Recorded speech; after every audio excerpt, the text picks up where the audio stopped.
اللہ ہی حکومت چھیننے والا ہے. یہ جو ہندوستان کا مسلمان روتا ہے کہ یہ آ گئے وہ آ گئے ایسا ہو گیا، کچھ نہیں ہوا ہے. یہ ہمارے جرم کی سزا ہے کہ ایک ظالم حاکم مجھ پر مسلط ہے. مگر جس دن مسلمانوں کی مسجدیں آباد ہو گئیں، مسلمانوں کا گھر سجدے سے آباد ہو گیا، جس دن میرا سارا کام اپنے پیغمبر کے فرمان کے مطابق ہونے لگا، یہی تو ہے کہ تو مصطفیٰ کا غلام بن جا، اللہ تجھے دنیا کا امام بنا دے گا. وعد اللہ الذین آمنوا وعملوا الصالحات. یہ اللہ کا وعدہ ہے کہ اللہ has promised، اللہ نے وعدہ کیا ہے اگر تم ایمان لائے اچھا کام کیے جنت تو وہاں ملے گی، اس دنیا میں حکومت تجھ کو دے دی جائے گی. وعد اللہ الذین آمنوا وعملوا الصالحات لیستخلفنہم فی الارض. اللہ تمہیں اس زمین میں بادشاہت عطا کرے گا. اور اللہ نے اپنا وعدہ سچا کر کے دکھلایا. عرب کا بکری چرانے والا، عرب کے اونٹ چرانے والا، عرب کے خانہ بدوش، وہ غریب جو عرب میں کوئی فصل پیدا نہیں ہوتی تھی، مگر مصطفیٰ جان رحمت پہ جب سے ان لوگوں نے ایمان لایا، جب سے قرآن پاک کی تلاوت اور قرآن پاک کے نظام کو دنیا میں نافذ کرنے کا جنون دماغ پہ چڑھا کے اپنا عرب چھوڑ کے اپنے وطن سے بے وطن ہو گئے. تعلیم قرآن عام کرنے کے لیے روم چلے گئے، ایران چلے آئے، ہندوستان چلے آئے. اللہ نے ایران بھی دیا، اللہ نے روم بھی دیا، اللہ نے بے شمار ممالک دنیا میں دی. اور آج 1500 سال میں آدھی دنیا سے زیادہ حصوں پر مسلمانوں کو سلطنت اللہ نے دی. آج بھی 63 سے زیادہ ممالک، مور دین 60 کنٹریز، 60 ممالک سے زیادہ ممالک کے مسلمانوں کا قبضہ ہے، جہاں کلمہ پڑھنے والا حکومت کر رہا ہے. آج پوری دنیا میں مسلمانوں کے کم 200 سے زائد ممالک میں موجود ہے. جو عرب سے سورج نکلا تھا، جو عرب کے خانہ بدوش اور بدو، وہ اسلام کی خدمت کرنے کے لیے اپنے وطن سے بے وطن ہو گئے.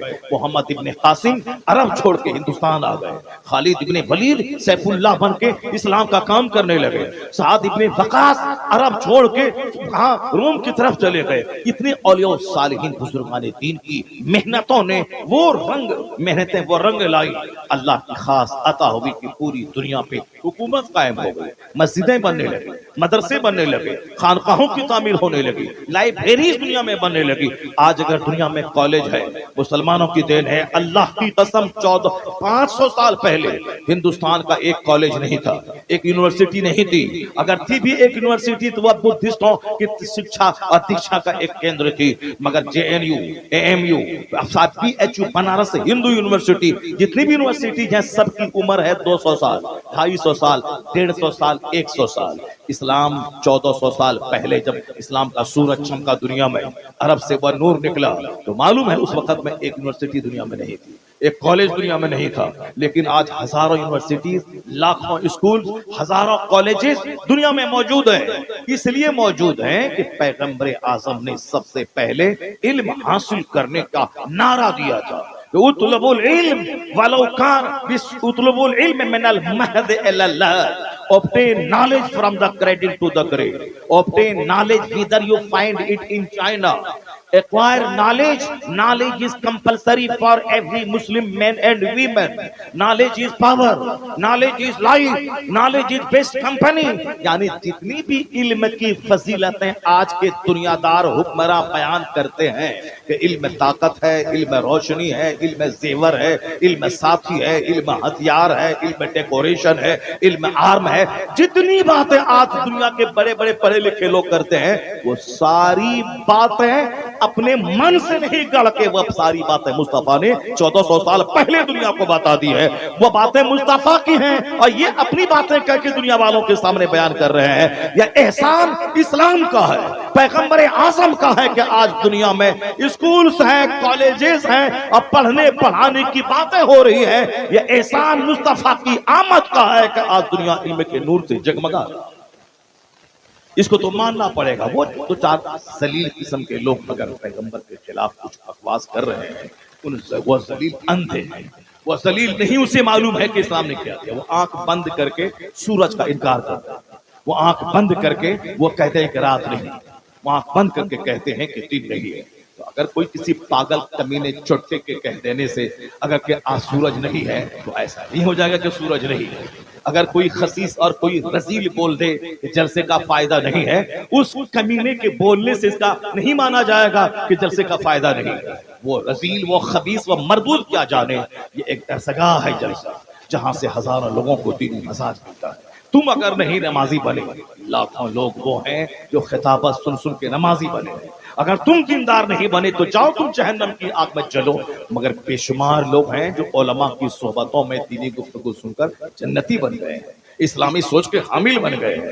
میرے جیسے کمزور قسم کے آدمی کے پاس تو بے شمار فون آتے ہیں کہ آپ کی تقریر سننے کے بعد میں نمازی بن گیا ہوں، میں قضا نماز قضائے عمری کے طور پر ادا کر رہا ہوں، میں صاحب اب گانے بجانا چھوڑ دیا ہوں، میں تقریر بغیر سنے سوتا نہیں ہوں۔ جب میرے جیسے کمزور آدمی کے بیانات کا یہ اثر ہے، جو بڑے بڑے لوگ ہیں، جو متقی پرہیزگار لوگ ہیں، جو تہجد گزار لوگ ہیں، جو بڑی بڑی خانقاہوں کے بڑے بڑے سجادہ نشی ہیں، جن کے ہزاروں اور لاکھوں مریدین کا جال دنیا میں نیٹ ورک پھیلا ہوا ہے، ان سے کیسا فائدہ ہوگا؟ تو کسی کے چلانے بلانے سے یا کسی کے بکواس کر دینے سے اسلامی بینیفٹس کو نکارا نہیں جا سکتا ہے۔ اور یہ جادو سب کے سر چڑھ بولتا ہے۔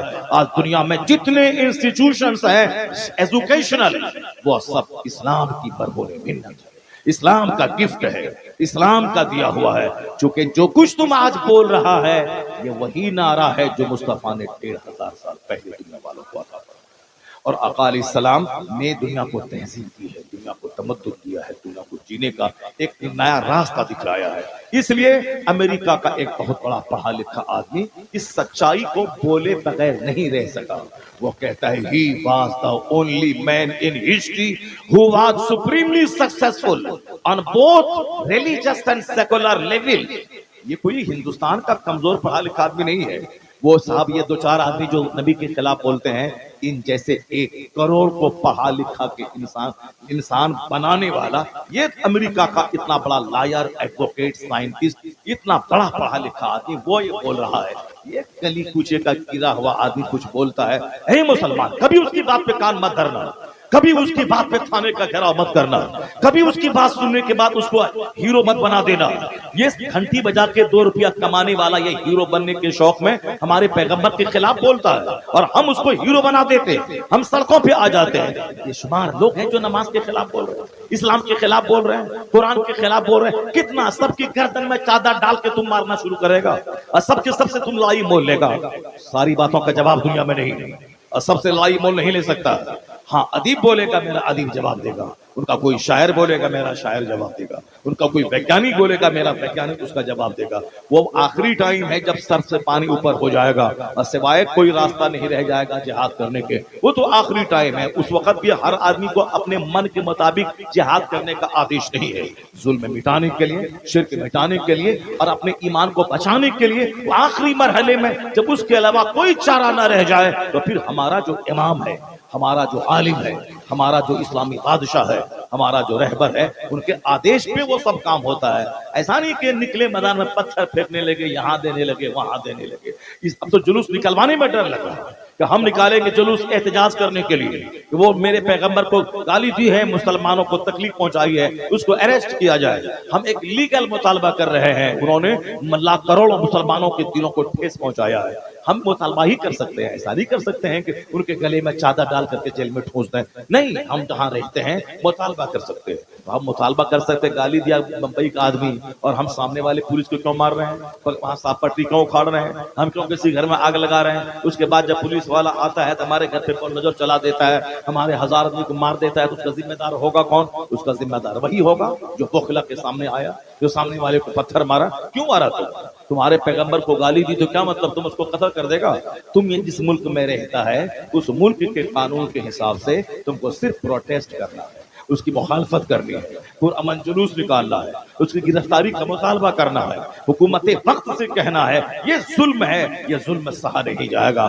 ہمارا کوئی عالم رام کے خلاف بولا، ہمارا کوئی عالم سیتا کے خلاف بولا، ہمارا کوئی مولوی آپ کے دھرم کے بانی کی پرائیویٹ لائف کو کھنگالا، ان کی شادی کے بارے میں بولا نہیں بولا، تو پھر تم کیوں بولا؟ تیرا آدمی کیوں بولا؟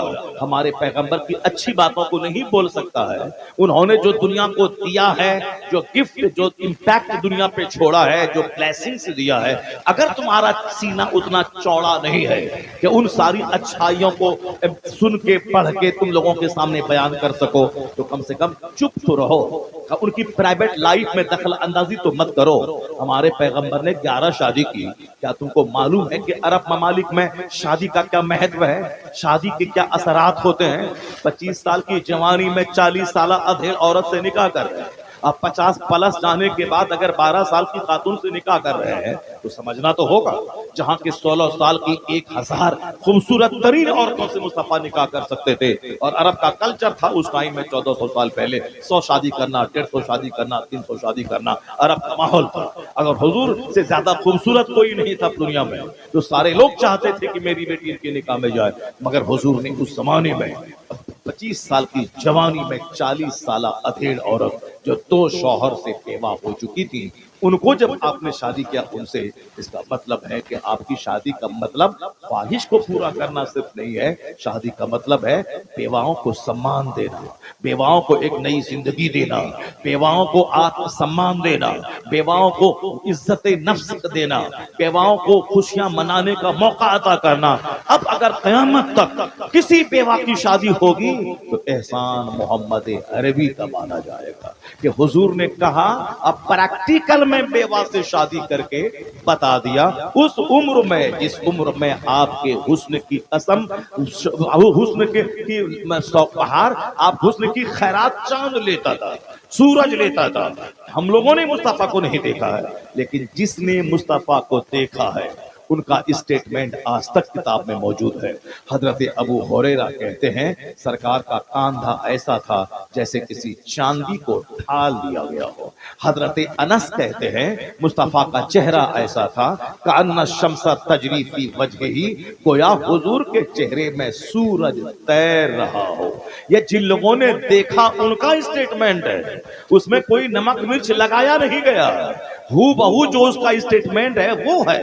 حضرت جابر ابن سمورہ کہتے ہیں کہ رائے تو ہم چاند کو دیکھتے تھے، 14ویں رات کا چاند، یعنی جس دن وہ 14ویں رات کا چاند 14th نائٹ، 14ویں رات کا چاند، مون آف 14th نائٹ، جو ایک ہی دن چاند جوان ہوتا ہے، باقی جس دن اگا حضور کے کہنے کی مانی، پھر تھوڑا بڑا تھوڑا بڑا تھوڑا بڑا، 14ویں رات کو فل جوان ہوتا ہے، پھر 15ویں رات سے گھٹنا شروع ہے، ڈاؤن فال 1 انچ 2 انچ گھٹتے گھٹتے پھر سوکھی ہوئی ٹہنی کی مانند باریک ہو گیا۔